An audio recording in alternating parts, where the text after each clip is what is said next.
ક્યારેક જીવનનો સૌથી મોટો પડકાર જ આપણી સૌથી મોટી તાકાત બની જાય છે. ચાલો આજે મેરી જીનની જીતની એક એવી જ વાર્તા જાણીએ જે બતાવે છે કે કેવી રીતે એક ઊંડો ઘા પણ સફળતાનો રસ્તો બતાવી શકે છે. આખી વાતનો આધાર બસ આ એક સવાલ પર છે. શું અપમાનના થોડા શબ્દો કોઈનું ભવિષ્ય બદલી શકે? વેલ, મેરી જીનની આખી જિંદગીની સફર આ સવાલનો એક જોરદાર જવાબ આપે છે. તો આ વાર્તા છે બે એવી દુનિયાની જે એકબીજાથી તદ્દન અલગ હતી.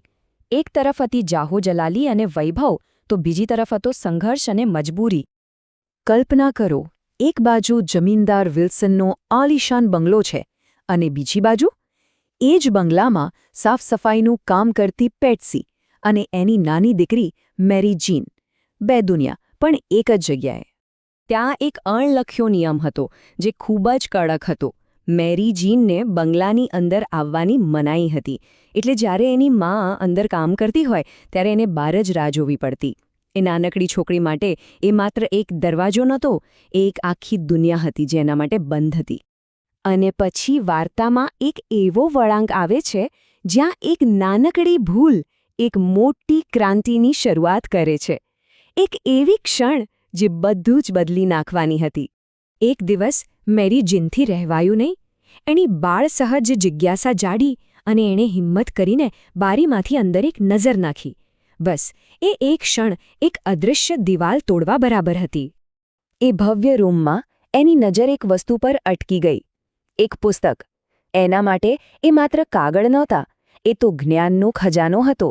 એક એવી દુનિયાનો દરવાજો હતો જેની એણે ક્યારેય કલ્પના પણ નહોતી કરી. અને બસ અહીંથી વાર્તાનો સૌથી ભાવનાત્મક અને કદાચ સૌથી મુશ્કેલ ભાગ શરૂ થાય છે, કારણ કે ક્યારેક શબ્દોના ઘા તલવાર કરતાં પણ ઊંડા હોય છે. મેરી જીનને આ પુસ્તક જોતી વિલ્સનની દીકરીઓએ પકડી પાડી, અને એમના મોઢામાંથી જે શબ્દો નીકળ્યા એ સીધા તીર જેવા હતા. ચોરી કરવાનો વિચાર છે? તને તો વાંચતાય નથી આવડતું. આ માત્ર સવાલો નહોતા, આ એની ગરીબી પર, એના સપના પર એક હુમલો હતો. એ શબ્દો એના બાળ મન પર ઝેરની જેમ ફરી વળ્યા. એનું આત્મસન્માન ભાંગીને ભૂક્કો થઈ ગયો. અપમાનની એક ક્ષણ એના દિલમાં હંમેશ માટે કોતરાઈ ગઈ.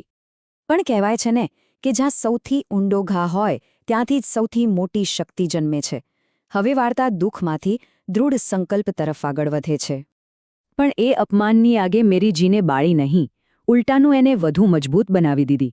એની પીડાએ એને તોડી નહીં, પણ એનામાં એક એવો સંકલ્પ જગાવ્યો જેણે એનું ભવિષ્ય નક્કી કર્યું. એ જ ઘડીએ એણે નક્કી કરી લીધું કે એ પોતાની કિસ્મત જાતે લખશે. અને એણે પોતાની જાતને એક વચન આપ્યું. 3 પગલાંનો એક મક્કમ પ્લાન બનાવ્યો. પહેલું, હું ભણીશ. બીજું, હું સારી નોકરી મેળવીશ. અને ત્રીજું, હું મારી આ પરિસ્થિતિને જડમૂળથી બદલી નાખીશ.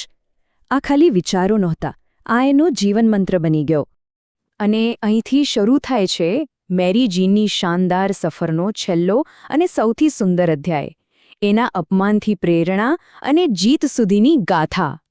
જુઓ, આ આખી સફર કેટલી અદ્ભુત છે. શરૂઆત થઈ એક અપમાનથી. એ અપમાને એને શિક્ષણ મેળવવા માટે પ્રેરણા આપી, અને શિક્ષણના આધારે એ સમાજ સેવાના શિખર સુધી પહોંચી.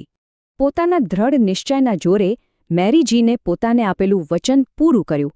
એ ભણી ગણીને એક એવી જાણીતી અને સન્માનનીય સમાજ સેવિકા બની જેણે હજારો લોકોના જીવનમાં બદલાવ આણ્યો. એણે પોતાની દુનિયા જાતે બનાવી. સાચે જ મેરી જીનની આ વાર્તા એનો જીવતો જાગતો પુરાવો છે કે જો માણસ મનમાં ધારી લે તો એ કંઈ પણ કરી શકે છે. દ્રઢ સંકલ્પ સામે દુનિયાની કોઈ પરિસ્થિતિ ટકી શકતી નથી. તો અંતે આ વાર્તા આપણા માટે એક સવાલ મૂકી જાય છે. આપણા જીવનમાં પણ આવી ઘણી દિવાલો હોય છે. પડકારો, મુશ્કેલીઓ, ક્યારેક અપમાન. શું આપણે પણ મેરી જીનની જેમ એ દિવાલોને સફળતાના દરવાજામાં ફેરવી શકીએ? આ વિચારવા જેવી વાત છે નહીં?